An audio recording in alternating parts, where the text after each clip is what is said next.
And some major developments on immigration and the fate of the Dreamers, those 800,000 young people who were brought here as children by undocumented parents.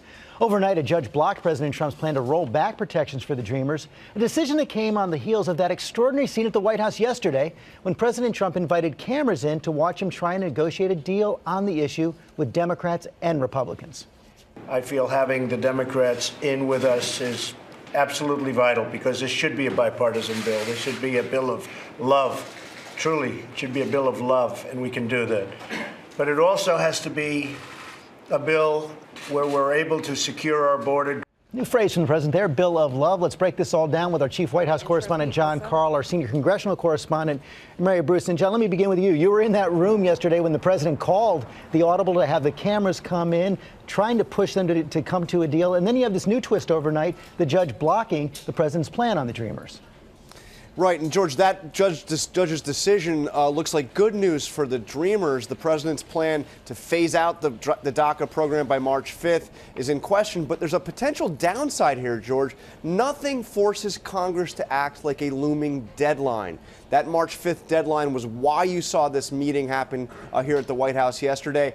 With that deadline now temporarily at least in question, it may relieve some of the pressure on Congress to act now. And Mary, we also saw yesterday some of the perils of negotiating on live television. I want to show the president answering a question from Democratic Senator Dianne Feinstein of California. What about a clean DACA bill now, with a commitment that we go into a comprehensive immigration reform procedure like we did back, I remember when Kennedy was here. I have no problem. I think that's basically what Dick is saying. We're going to come out with DACA. We're going to do DACA, and then we can start immediately on the phase 2, which would be comprehensive. Would you be agreeable to that? Yeah, I would like to do first. Mr. President, you need to be clear, though. I think what Senator Feinstein's asking here, when we talk about just DACA, we don't want to be back here 2 years later. You have to have security, as the Secretary would tell you. But I think that's what she's saying. Mary, you see the Republicans kind of alarmed there when the president seemed to give the Democratic Senator Dianne Feinstein exactly what she wanted. Of course, the devil is in the details, but I know there's some optimism now on Capitol Hill that they actually can come to agreement left to their own devices.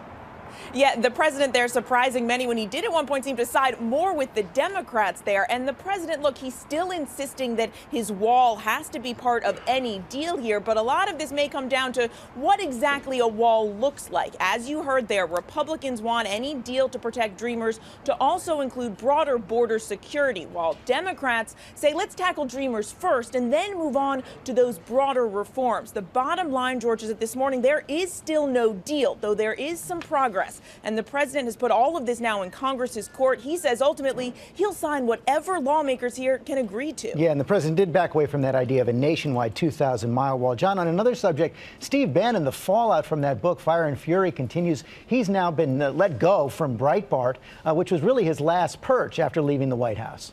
It really was. When Bannon left the White House, he suggested that he would be even more influential, more powerful as an outside advocate for Trump's priorities. But the president has made it clear to all of his allies, inside and outside of the White House, that they have to make a choice. It's either him or it's Steve Bannon. They have chosen the president.